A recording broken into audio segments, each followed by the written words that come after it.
ஓவராலா படம் வந்து கண்டிப்பா ஃபேமிலியோட பார்க்க வேண்டிய ஒரு படம் சார். நல்ல படமா தான் இருக்கு. ஸோ வீக்கெண்டுக்கு ஒரு நல்ல ட்ரீட்டாவே இருக்கும் சார். ஸோ இதுதான் காரணம். அவங்களுக்கு இப்ப நடக்கிற அரசியலோ, இப்ப நடக்கிற ஊழலோ எதுவுமே எக்ஸ்போஸ் ஆகல. அவங்கள பொறுத்தவரை இன்ஸ்டாகிராம் அந்த இது யூஸ் பண்ணிட்டு அப்படியே போயிட்டு அப்படியே ஜெயிலு ஏதோ போற மாதிரி இருக்கனால அவங்களுக்கு அந்த விஷயம் ஒரு லேகா ஃபீல் ஆக வாய்ப்பு இருக்கு இப்ப இருக்க யங்ஸ்டர்ஸ்க்கு. படம் சூப்பரா இருக்கு. எல்லாருமே கண்டிப்பா வந்து பார்க்கக்கூடிய படம் தான் இது. மியூசிக் இப்ப நம்ம இங்க என்னென்ன நடக்குதோ நம்மளுக்கு ஒரு ஒரு விஷயம் நம்ம நேர்ல பார்ப்போம். லஞ்சம் வாங்குறாங்க, அது பண்றாங்க. இப்ப நம்மளால அதை போய் தட்டி கேட்க முடியாது.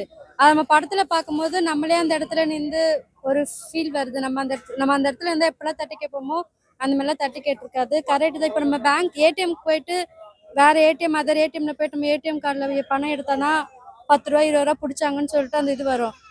அதெல்லாம் வச்சுதான் படம் எடுத்திருக்காங்க. இதுதான் பண்றாங்கன்ற மாதிரி அவங்க ஒரு விஷயம் சொன்னது வந்து அது உண்மைதான், ஏத்துக்கப்பட வேண்டிய ஒரு விஷயம் தான். யாரு வந்தாலும் அதேதான் நடக்குது. மாற்றம் வந்தான்றது நீங்க அடுத்து விஜய் வந்து டிவிக்கு வருவாரன்றதான் கேட்பீங்கன்னு தெரியும். பட் அது வந்துட்டு இதுல அந்த மாதிரியான விஷயங்கள் வந்துட்டு சொல்லப்படல ப்ரோ. நடக்கிற தவறுகளை வந்து தடுக்கணும், மக்கள் வந்து அதுக்கு வந்து குரல் கொடுக்கணும். ஒருத்தர் குரல் கொடுத்தா பத்தாதுன்றதை வந்துட்டு அவங்க கொஞ்சம் தெளிவா அழகா சொல்லியிருக்காங்க. அதை கண்டிப்பா அதை வந்து எல்லாருமே தேட்டர் வந்து ரசிக்கணும், அந்த கருத்துக்களை வந்து ஏத்துக்கணும்.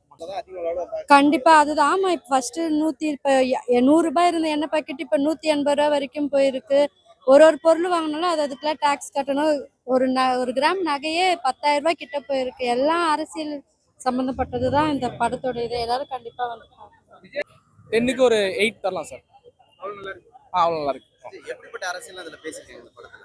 அடிமட்ட அரசியல்ல இருந்து மேல எங்க டாப்ல இந்தியால டாப்ல என்ன அரசியல் நடக்குதோ அதை சொல்லியிருந்தாங்க சார். லைக் நம்ம ஒரு சர்டிபிகேட் வாங்குறதுக்கு கொடுக்குற அமௌண்ட்ல இருந்துட்டு பெரிய அரசியல் பிஎம் சிஎம் அந்த அளவுக்கு அரசியல் என்ன பலம் புழக்கமாகுது, என்ன அளவுக்கு கேம் பண்றாங்கன்றத வந்துட்டு இண்டப்தான் போகாம மேலோட்டம் சொல்லாம அழகா எக்ஸ்போஸ் பண்ணியிருந்தது வந்துட்டு படத்துல கொஞ்சம் நல்லா இருந்துச்சு. திமுக இருக்கு.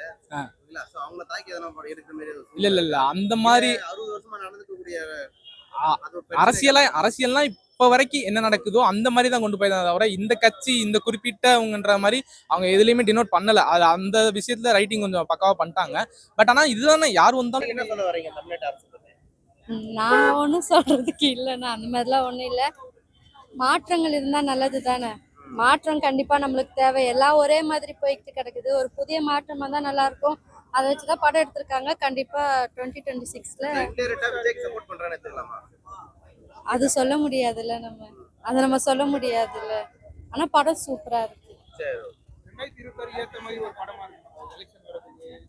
கிட்டத்தட்ட அந்த மாதிரி தான் சொல்லுவாங்க. 2026க்கான படம் மாதிரி தான் சொல்லுவாங்க. படம் ஐயோ செம்மையா பண்ணியிருக்காரு. அவரது ஒரு படமும் நான் நல்லா ரசிச்சு பார்ப்பேன். இந்த படம் ரொம்ப சூப்பரா இருந்தது. கண்டிப்பா எல்லாரும் பார்க்கலாம் இந்த படம்.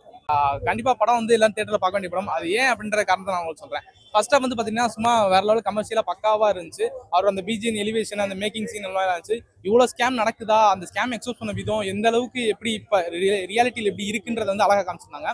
செகண்ட் ஹாஃப்ல போறப்ப அந்த ஒரு மூட நம்பிக்கை விஷயமா இருக்கட்டும், பெரியாரிஸ்டா இருக்கட்டும், அதை வந்து காமிச்சப்ப கொஞ்சம் லேகா சில பேருக்கு அது பிடிக்காத காமிச்சிட்டாலும் புரியாமே இருந்திருக்கலாம். பட் அது எங்கடா லேகும் ஃபீல் ஆகிற டைம்லேயே வந்து பார்த்தீங்கன்னா அந்த பீக் அந்த எலிவேஷனாக இருக்கட்டும், அவரோட பிஜிஎம் அந்த மியூசிக் எல்லாமே நல்லா இருந்துச்சு. ஆக்டிங் உண்மையிலே சூப்பராக இருந்துச்சு. கிளைமேக்ஸ் எப்பயும் போல எல்லா படத்துலையும் இதுதான் அப்படின்ற எதிர்பார்க்குற மாதிரியான ஒரு கிளைமேக்ஸ் இருந்தாலும் படம் உண்மையிலே கிளைமேக்ஸ் பக்காவாக வச்சு முடிச்சிருந்தாங்க. கண்டிப்பாக எல்லாம் தேட்டர் வந்து பார்க்கணும்னா ஒரு நல்ல திரைப்படம் சக்தி திருமகன். கண்டிப்பாக நீங்கள் வந்து தேட்டரில் பார்க்கலாம்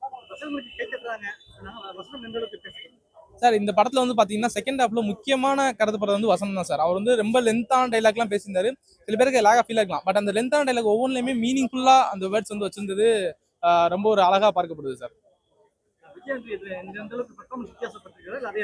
அவர் பழைய திரைப்படங்களை பார்த்ததுக்கு இந்த படத்துல வந்து ஆக்ஷனா இருக்கட்டும், அவரோட அந்த பெர்ஃபார்மன்ஸ்ல வந்துட்டு கொஞ்சம் டிஃபரன்ஸா வந்துட்டு கொஞ்சம் ட்ரை பண்ணியிருந்தாரு. பட் ஆனால் அது பக்காவா மேட்ச் ஆயிருந்துச்சு சார். அது ஒரு நல்ல ஒரு இதாக இருந்துச்சு. அவரோட பெர்ஃபார்மன்ஸ் வந்து நல்லதாக இருந்துச்சு.